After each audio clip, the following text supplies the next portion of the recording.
Ser podcast.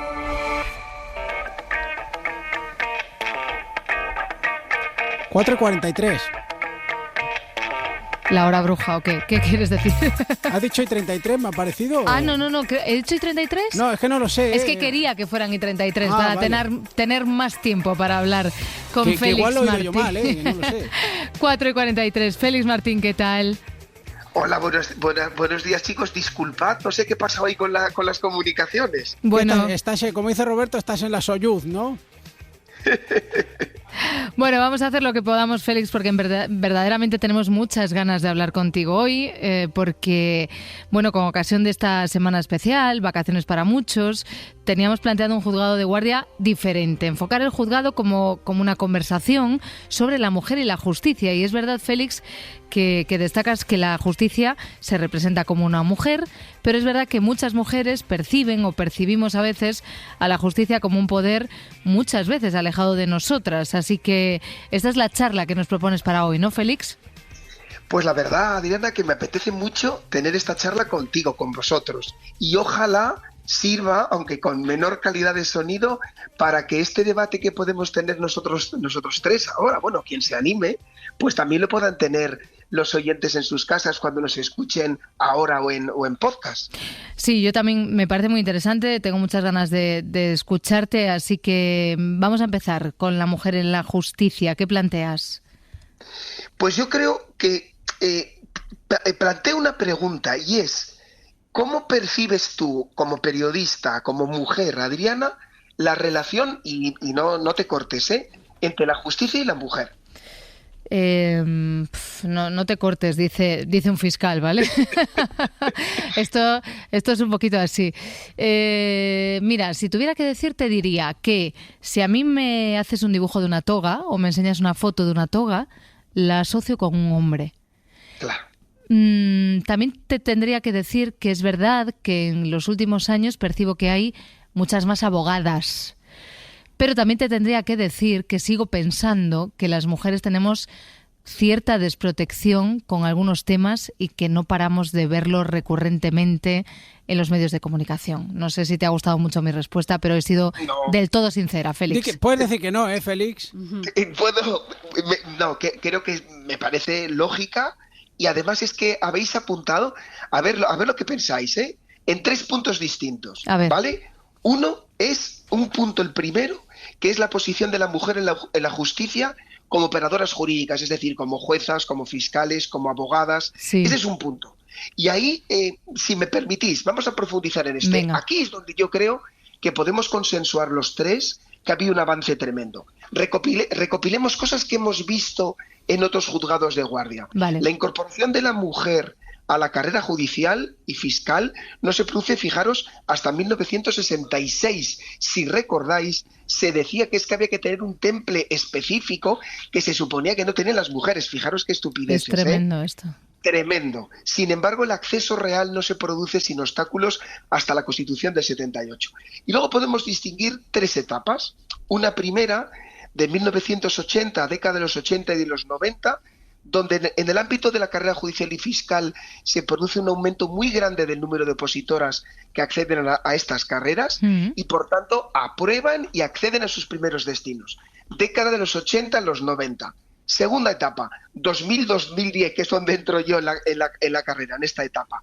Por primera vez en el acceso, las mujeres superan a los hombres en las nuevas promociones. Anda. Y empieza a haber ciertos cargos con cierta responsabilidad, no los altos cargos que son ocupados por las mujeres. A partir del 2012-2013 hasta ahora, las mujeres ya representan, chicos, más del 50% del total de jueces y fiscales en España. Si bien se considera que hay un techo de cristal, Claro. aquí está tu visión de la toga masculina, en que los puestos de mayor jerarquía sigue estando ocupado mayormente por hombres. Claro. Si bien yo tengo que deciros que ya en el día de hoy, fijaros, todas las personas que yo he tenido de jefes en mi carrera, todas han sido mujeres. Mira, vale, un avance. pues, sí. Un jefe hombre, imaginaros, Vale, bueno, pues entonces en esto creo que me has convencido. Venga, vamos con las otras 2. Vale, segunda dinámica.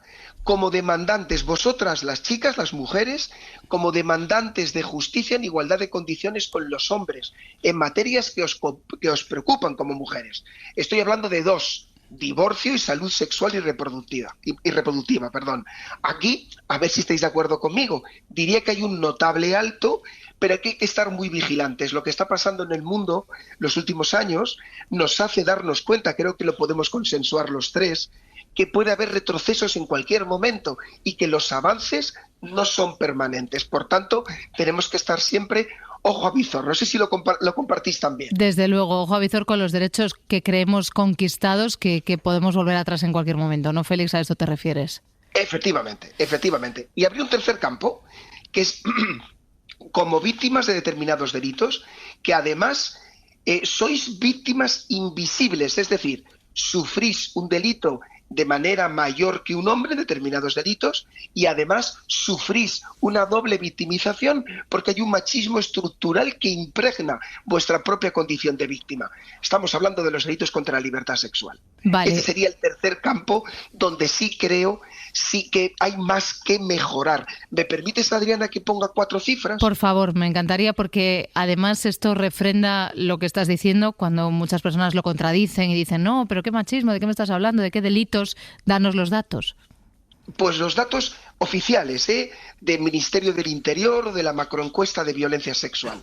Son 4. Primero, más de 2,8 millones de niñas y mujeres residentes en España han sufrido violencia sexual en algún momento de su vida. El 86% de las mujeres que han sufrido violencia sexual de su pareja afirman que han sucedido en más de una ocasión. Casi el 90% de las víctimas de delitos sexuales son mujeres y niñas, casi el 90%. Y casi el 95% de los responsables de estos delitos son hombres. Vale. Así que imagínate cómo están las cifras. ¿Me permites, Adriana, que te haga 2 preguntas? Venga, adelante. Mira, además se ha incorporado a esta conversación Félix, si nos permites, Laura Martínez, está por aquí también. Hola, Félix. ¡Qué bien! Como, Hola, Laura. como mujer del equipo también, y tenemos aquí a la parda con nosotros. A ver, ¿qué nos preguntas, Félix? Vale, pues quiero que me respondáis los 3. Si mañana una mujer amiga vuestra sufre un robo de la cartera y decide denunciar, ¿tú vas a estar preocupada si la van a tratar bien en la policía, en la justicia? ¿Vosotros vais a estar preocupados? Yo no. Yo No. creería que sí, que la van a tratar bien, ¿no? Sí. Sí, eso Sí. es lo normal, ¿no? Perfecto. Si mañana esa misma mujer sufre violencia sexual, ¿tienes la misma tranquilidad o estaríais más preocupados? Muchísimo más Muchísimo. preocupada, vamos. Ahí está. Mientras no cambiemos esta percepción, no hemos aprobado. La justicia no ha aprobado. Félix, creo que todo esto que nos acabas de contar y estos datos que has puesto sobre la mesa enlaza con una experiencia que tuviste la semana pasada, que además viene con dedicatoria. Pues sí, se lo quiero dedicar con un abrazo gigante a 3 grandes mujeres: Nevenka Fernández, Iciar Boyaín y la guionista Isabel Campo.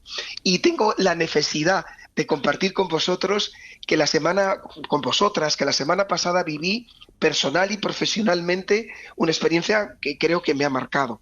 Tuve el honor de codirigir junto con una magistrada y una psicóloga, maravillosas amigas que han pasado por aquí por Juzgado de Guardia. Es que ya nos has traído a los mejores, ¿eh? Claro, os he traído ya a gente muy guay. Pues tuve la suerte de codirigir un curso sobre un tema precioso, que es el interrogatorio de cómo mejorar los fiscales, el interrogatorio de las víctimas de delitos contra la libertad sexual. Vale. Este fue el curso que me tocó dirigir. Este fue el curso que te tocó dirigir, lo cual significa que los fiscales os estáis formando actualmente en cómo interrogar a las víctimas de los delitos contra la libertad sexual. Eso es. Quiero que tengáis claro, de verdad, todos los oyentes, que las y los fiscales tenemos ansia por hacer las cosas de la mejor manera posible. Somos conscientes, Adriana, Laura, Edgarita, que las víctimas de delitos contra la libertad sexual están en una posición de enorme vulnerabilidad. ¿Por qué? Sienten vergüenza, muchas veces incluso culpa por haber sufrido el delito, lo que no pasa con los demás delitos. Ya. Los fiscales hemos asumido que para tratar a las víctimas, sobre todo a determinadas víctimas, no bastan con los conocimientos jurídicos. Tenemos que asumir otros que van más allá de lo jurídico. Necesitamos disciplinas como la psicología del testimonio, la criminología, la victimología. Nuestro objetivo lo tenemos que decir de manera alta y clara, y lo digo de manera alta y clara aquí con vosotros, no es solo el castigo del culpable, sino que tenemos que hacer todo lo posible por empoderar a las víctimas. No nos olvidemos, y esto conecto con el tema de hoy, que además, en este caso, la inmensa mayoría de estas víctimas son mujeres. Claro, entiendo que todo esto va mucho más allá, Félix, de la famosa cortina, ¿no? Porque cuando muchas veces se habla de avances se dice, no, pero si ahora eres víctima de un delito sexual no te preocupes porque no te van a poner en la misma sala con él, si es un maltratador no te van a poner en la misma sala o va a haber una cortina. Creo que tú vas todavía un paso más allá y los fiscales asumís la necesidad de una formación en psicología del testimonio de la verdad, que supongo que nos aporta a las mujeres y también a muchos hombres preocupados por esto, tranquilidad y más confianza en la justicia. Félix. Sin ninguna duda. La sociedad nos tiene que exigir, y esto lo asumimos con responsabilidad, que estemos en las mejores condiciones para tratar de la mejor manera posible a las víctimas que acuden a un proceso judicial rotas y desgarradas. Como escuché decir a un magistrado del Tribunal Supremo al que admiro mucho, no puede depender una víctima de que el tribunal y el fiscal de un asunto tengan empatía y sepan usarla. No puede depender. Claro. Porque además la empatía a veces es un elefante, una cacharrería. Sí. Se nos debe exigir formación y voluntad de mejora. Y para eso no solo conocimientos jurídicos, también, como tú decías, en psicología del testimonio. Y te prometo, y así lo pude comprobar en el curso que dirigí, que la inmensa mayoría de los fiscales tienen una clara y persistente voluntad de mejorar. Pues cuéntanos ahora entonces, Félix, cómo conecta este curso de interrogatorios sobre víctimas de delitos contra la libertad sexual con el caso y con ella, con Nevenka. Yo os he dicho muchas veces que soy un friki y esto tiene ventajas. Y un una friki de los buenos, de los bienes, sí. De los de bien. Lo digo como bueno, Lo digo como bueno.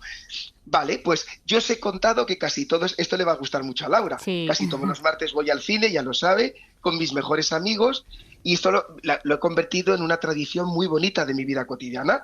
Una de las personas con las que voy al cine es esta magistrada con la que codirijo el curso. Sí. Y hace como un año fuimos a ver la película Soy Nevenka de Iciar Boyain. Sí, y es verdad que comentaste aquí la película en Se Amanece, me acuerdo, explicaste que reflejaba muy bien todo el proceso que vive una víctima cuando vive un episodio de violencia sexual.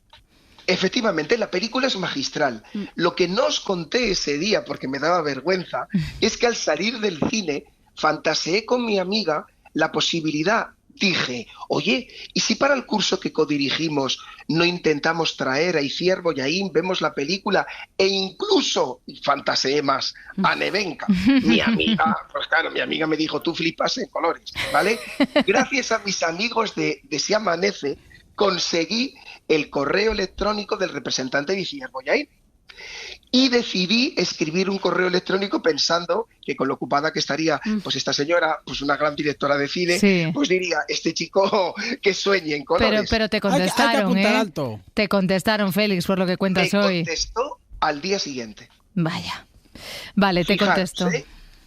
Y además me contestó tanto ella como Nevenka, súper ilusionadas y deseando participar. No te puedes ni imaginar, no os podéis ni imaginar cómo me emocioné. Llamé a mis amigos, llamé a Roberto y todo, para contarle que me habían contestado. Así que imaginaros. Oye, la película lo trata, obviamente, quiero decir, hay un momento en el que vemos a Nevenka cuando sale a hacer esa rueda de prensa. Yo recuerdo, esto lo he mirado, es el 26 de marzo del año 2001.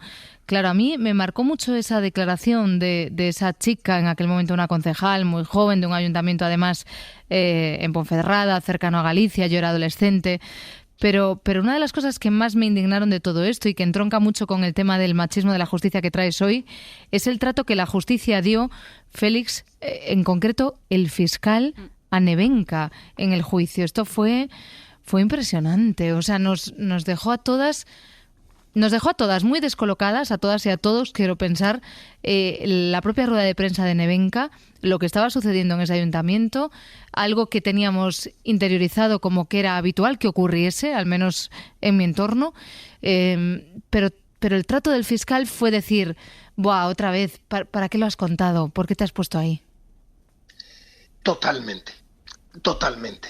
Desolado. Cuando, la magistrada y yo, por tanto, afrontábamos esto con mucha responsabilidad. En mi caso, por lo que tú dices perfectamente, Adriana, también fijaros, como una responsabilidad de reparar un error histórico.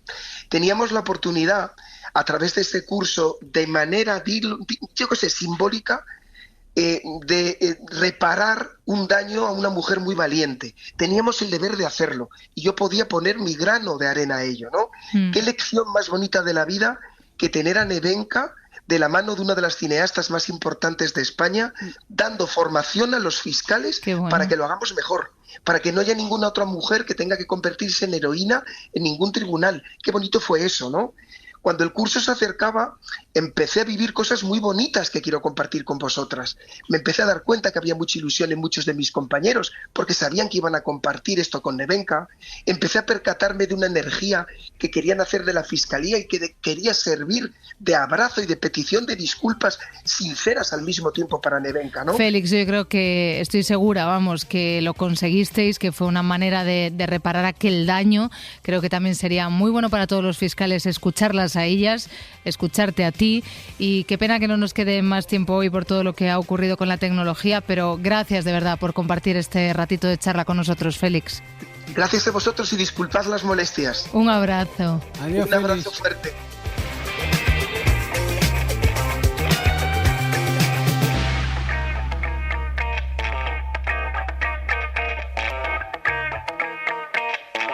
Si amanece, nos vamos. Cadena SER. Para no perderte ningún episodio, síguenos en la aplicación o la web de la SER, Podium Podcast o tu plataforma de audio favorita.